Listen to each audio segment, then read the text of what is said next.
Press the bell icon on YouTube app and never miss another update.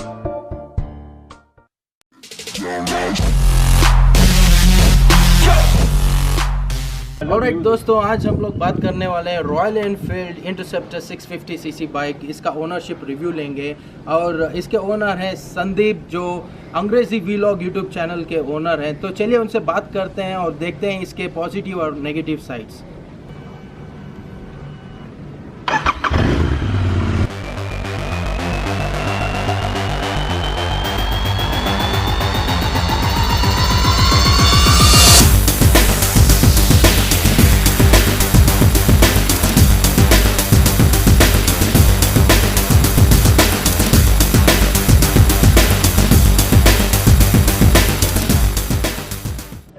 Sandy भाई, congratulations आपकी interceptor 650cc के लिए। Thank you भाई, thank you. सबसे पहले मैं पूछना चाहता हूँ, इसका on road price in Bangalore कितना है? इसका ऑन रोड प्राइस है, देखिए एक शोरूम है दिल्ली में इंडिया में पड़ेगा आपको 2,50,000, लेकिन बैंगलोर का अगर आप देखेंगे तो आपको पड़ जाएगा लगभग 3 लाख के आसपास।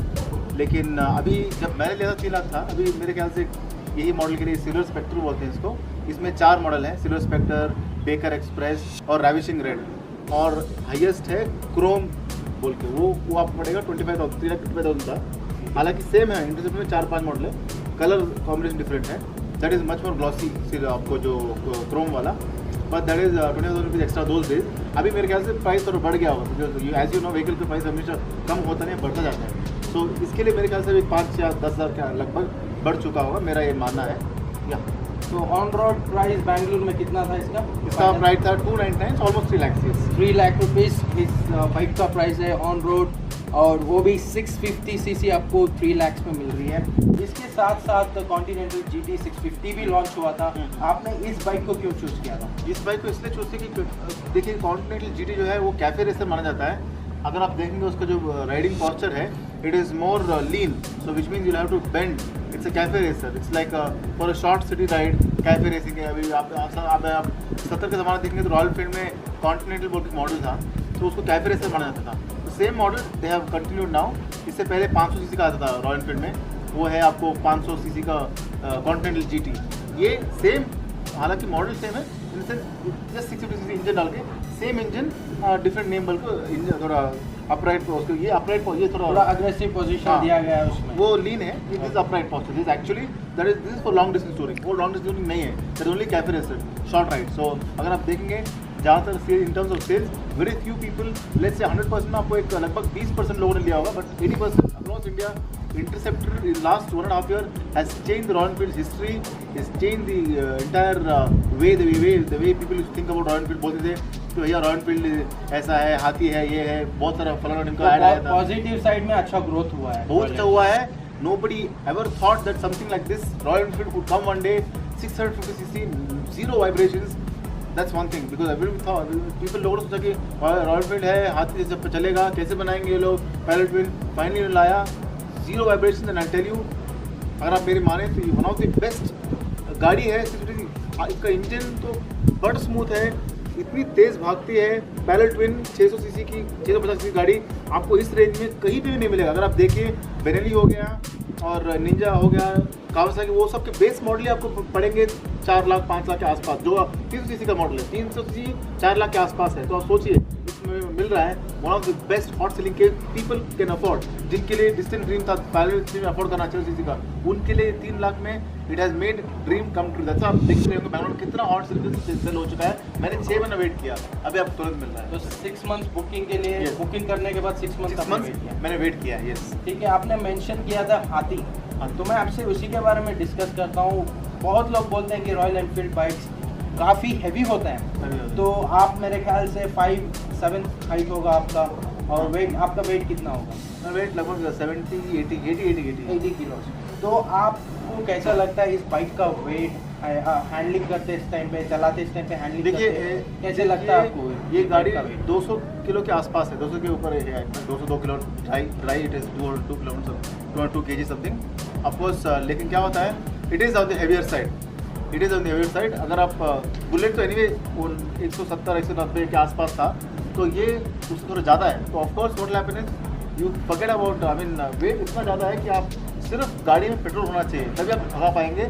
On the road it is so planted, this vehicle, you never feel the weight of the vehicle. But yes, of course, in city ride you do, and if the roads are not good, and then अगर आपका height ज़्यादा नहीं है, आपको difficulty होगी. मैं आपको दिखाता हूँ. अगर आप इस पोजीशन में हैं और हाँ, इस पोजीशन में आपको कुछ नहीं होगा. Left side you can balance, because generally a human being can handle left side. On the right hand side is not that comfortable while riding a vehicle, any vehicle for that matter. और मेरा height क्या है, बराबर है, लेकिन completely छूता नहीं है. तो फॉर समबडी लाइक यू, जो आप 5'9" हो गया, 5'11", वो कंप्लीटली जिनका पैर नीचे पहुंचता है उनकी कुछ दिक्कत नहीं है. Because when you turn towards right you can not, sometimes I myself find it difficult. Suddenly ऐसा होता है, if you are good enough, that's why body weight matters. अगर आपके पास शक्ति है गाड़ी को संभालने के लिए, you might as well balance. इसीलिए मैंने आपको पूछा था आपका वेट कितना है, क्योंकि थोड़े कम वेट वाले बंदे भी इस बाइक को लेना ले रहे चाहते हैं. हैं. इसके लिए मैं आपसे पूछ रहा था कि आपके वेट वाला बंदा इसको हैंडल कर कर पाएगा? सकता है. Again depends on height. अगर हाइट ज़्यादा है ही कैन हैंडल, बिकॉज उसका पैर तो तो शॉर्ट जो भी होंगे उनके लिए थोड़ा टफ हो शॉर्ट बंदा कम वेट वाला I wouldn't recommend. But again he has the will power. Bike is all about will power, it's not to do with weight. But आजकल तो हिस्ट्री बदल गया है. बच्चे बुलेट चलाने लग गए थे, तो ऐसा हो गया. तो you can, I mean it depends on equation. तो सैंडी भाई, बाइक तो हैवी है और मैंने नोटिस किया कि अभी भी इस बाइक में मैट व्हील्स नहीं है, तो इसका मतलब ये ट्यूबलेस टायर नहीं है. तो पंचर हो गया तो आपका क्या हल होगा? पंचर हो गया तो of course it's a daunting task. इतना आसान नहीं है. अगेन तो जुगाड़ करना पड़ता है. टायर के साथ साथ मैं आपको इस बाइक की हैंडलिंग के बारे में बात करना चाहता हूँ. अगर आप कर्वी रोड्स जा रहे हैं, थोड़ा झुकाना पड़ा, तो ऐसे सिचुएशन में ये बाइक आपका कितना साथ देती है? यस, जैसे मैंने बोला पहले आपको कि ये बाइक काफ़ी प्लांटेड है on the road, very planted. जिसका इसका पावर है, यू कैन, आप लीन कर सकते हैं, कॉर्नर में कॉर्निंग कर सकते हैं. Again it depends on persons experience of handling the bike. मैं अपने कंफर्ट जोन के अंदर खेलता हूँ. मैं वो चीज़ नहीं करता जो मैं कॉन्फिडेंट नहीं हूँ, तो मैं नहीं करता हूँ. थोड़ा बहुत कॉर्निंग मैं भी कर लेता हूँ. I have seen many people, जिस बंदे ने जो बाइक लिया है, आई हैव सीन कम्प्लीटली एकदम लीन करके कर्व कर लेते हैं. तो जब ये कर्व करते हैं, क्योंकि इसका एग्जॉस्ट थोड़ा नीचे है और इसका हाइट भी नीचे, हाँ, वो टच होता है, वो टच होने के चांसेस हैं. यस, चांसेस है, जैसा आपने सही बोला. हाँ, ठीक है.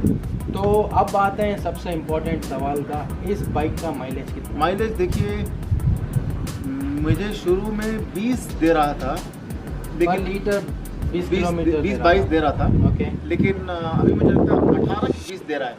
तो ये 18 या 20 जो है, आप हाईवे की बात कर रहे हो या सिटी में बात कर रहे हो? हाईवे की बात कर रहा हूँ. मैं ज़्यादा हाईवे में यूज़ करता हूँ, मैं सिटी में यूज़ नहीं करता मैं.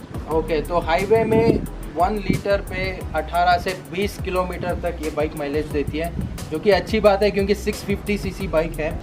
ओके. तो सिटी में कितना मिल सकता है? एक फिगर बता दीजिए, आपको अंदाज़ा रहेगा अभी तक इतने महीनों से आप बाइक चला रहे हो, तो एक फिगर बता दीजिए. सिटी में यस, जैसे मैंने कहा, फॉर समवन लाइक मी 16 से 18 आप रख लीजिए. हाँ, 18 you can keep, 16-18 you can keep. 16 to 18. तो सिटी में पर लीटर 16 to 18 किलोमीटर तक माइलेज देती है ये बाइक.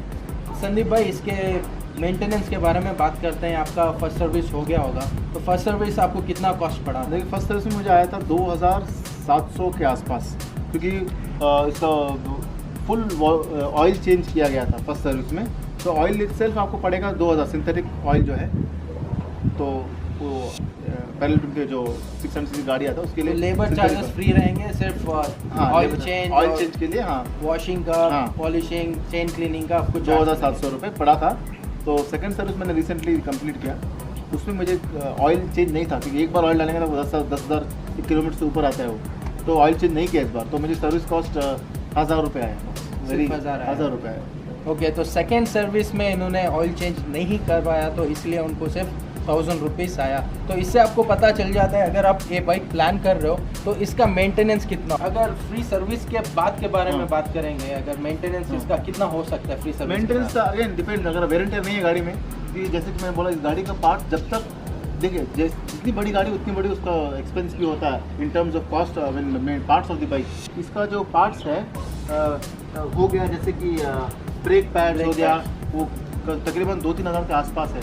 सामने वाला का पड़ेगा आपको वो एक 500 या 300 के आसपास है.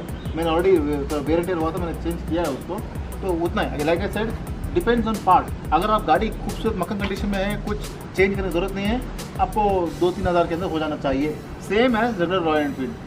लेकिन अगर जब पार्ट बदलने की बात आएगी तो आपको पैसे ज़रूर खर्च करने पड़ेंगे। इसका टायर आपको पड़ेगा 5-10 हज़ार रुपये तो मिनिमम पड़ेगा टायर आपको। Okay, tyres. तो स्पेस का अगर हम लोग बात करेंगे रॉयल एनफील्ड प्रोडक्ट का, तो आपको क्या लगता है अगर मार्केट में दूसरे बाइक से कंपेयर करेंगे, स्पेस का प्राइस कितना है, ज़्यादा है या कम है? ज़्यादा है, रॉयल एनफील्ड का ज़्यादा है इस बेस कैटेगरी के, इस कैटेगरी ऑफ द बाइक्स के लिए। तो क्वालिटी भी आपको वैसे ही मिलेगा? क्वालिटी वैसे मिलेगा, एग्जैक्टली, तो इसलिए वो ज़्यादा है। इसकी सीटिंग जो के बारे में हम लोग बात करेंगे, आपको अगर लॉन्ग राइड जाना है तो आपको इस सीट पे बैठने पे कैसा फील होगा, मतलब आप लॉन्ग राइड कर पाएंगे इस सीट पे बैठ के? Very much. तो वो कंफर्टेबल है, आपको पेन होना नहीं, वैसा कुछ नहीं है, लेकिन जैसे मैं बोला कि जो राइडिंग पॉस्चर है ये अपराइट ही है, लेकिन थोड़ा आपको पड़ सकता है, इसको आप चेंज कर सकते हैं, बट कंपनी ने सोच समझ के बनाया है इसको। तो जो सीट है काफ़ी अच्छा है, जैसे आप देख सकते हो कुशन है, स्मूथ कुशन है, तो कोई टेंशन नहीं है, आपको ऐसा रहेगा। लेकिन आप इसको थोड़ा बदलेंगे तो आपको और कंफर्टेबल रहेगा, लेकिन ओवरऑल कंफर्टेबल है। तो सीट के साथ साथ अगर हम लोग शॉकअप्स की बात करेंगे, फ्रंट और रेयर, तो ये भी काफ़ी सपोर्ट करते होंगे सीट के साथ साथ। In fact this is one of the plus, ये बहुत बड़ा प्लस है इस गाड़ी के लिए। इस गाड़ी का मेन वैल्यू आता है, मेन हाईलाइट ही है जो शॉक्स दिया है। इतना सुपर स्मूथ शॉक है इसका, वो मैं बार बार बोलता रहता हूँ। इतना जैसे आप गड्ढे में जाएंगे शॉक ऑब्जॉर्व कर लेता है, इतना है कि आप feel you as if it's a butter smooth, you can feel it. 2 minute जाएगा ऐसे जाके आ जाता है, तो इट इज़ वेरी स्मूथ। तो चाहे आगे का बात करें पीछे की बात करें, it is one of the best suspension for this bike as of now come across. तो yes, suspension is top notch. गड्ढे आएंगे या फिर हम्स आते हैं सिटी में, तो ऐसे टाइम पे आपको कोई दिक्कत नहीं होगी, आराम से निकल जाएगा, आराम से निकल सकता है। ऑलराइट, तो शॉकअप्स इसके काफ़ी अच्छे हैं, पॉजिटिव साइड इसका।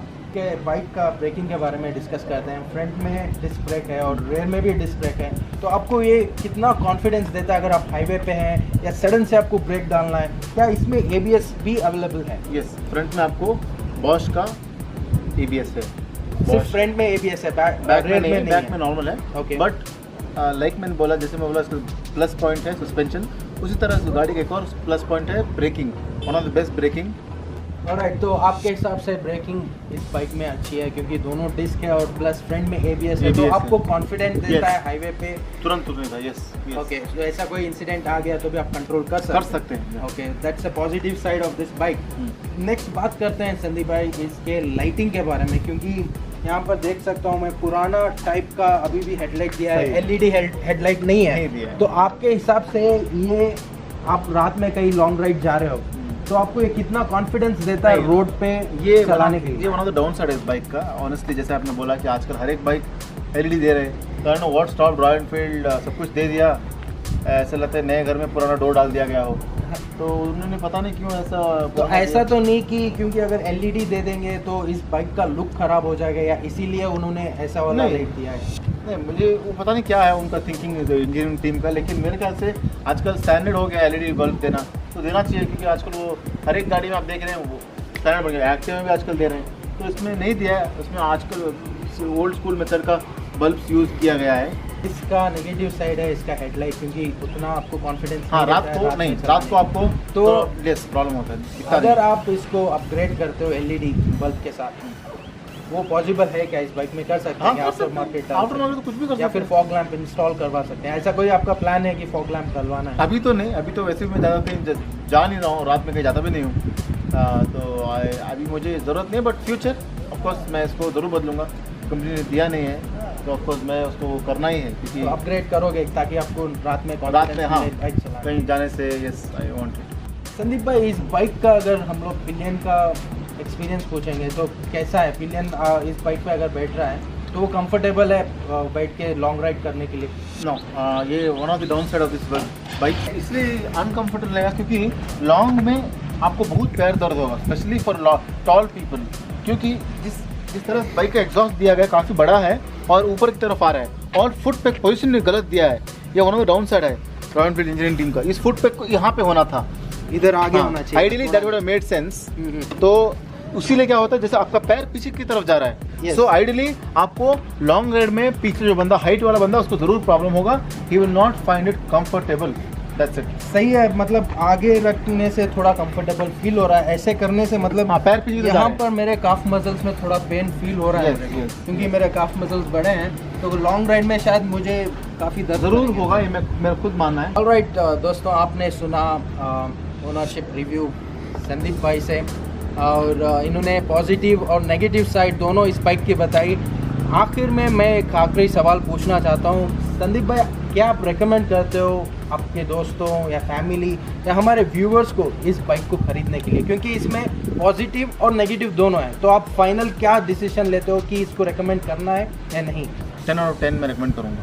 10 आउट ऑफ सीधी बात yes. ओके, तो एज पर संदीप भाई ही डेफिनेटली रेकमेंड दिस बाइक, तो आप खरीद सकते हैं। आपने सुन लिया इसका पॉजिटिव और मैं नेगेटिव इसलिए साइड। नहीं बोल रहा क्योंकि मैं गाड़ी ओन करता हूँ, मैं फिर भी बोलता, सिंपल बात है कि दोस्तों जिस तरह से ये अगर आप कंपेयर करेंगे, अगर आप इसका इंजन स्पेसिफिकेशन कंपेयर करेंगे, परफॉर्मेंस कंपेयर करेंगे, बड़े बाइक के साथ हेड ऑन टक्कर दे रहा है ये बाइक। ऑलराइट, तो इस प्राइस रेंज में, इस स्पेसिफिकेशन में आपको कोई भी ब्रांड में ऐसी बाइक नहीं मिलेगी आपको एक्स्ट्रा स्पेंड करना पड़ेगा, बट 3 लाख में आपको 650 सीसी कहीं नहीं मिलेगी। तो मेरे हिसाब से भी गुड डिसीजन है संदीप भाई का इस बाइक को ख़रीदने में। मैं भी इस बाइक को चलाया और एक्सपीरियंस किया, काफ़ी स्मूथ है और एक राइड को एक अच्छा एक्सपीरियंस बना देती है, वो Yes. प्लस पॉइंट है। तो चलिए आज एंड करते हैं, और हमारा संदीप भाई का यूट्यूब चैनल भी है अंग्रेज़ी व्लॉग्स, मैं लिंक डिस्क्रिप्शन में दे रहा हूँ, प्लीज़ सब्सक्राइब कीजिए और उनको भी सपोर्ट कीजिए। चलिए इस व्लॉग को एंड करते हैं। Thank you so much Sandeep भाई, थैंक यू। Bye bye.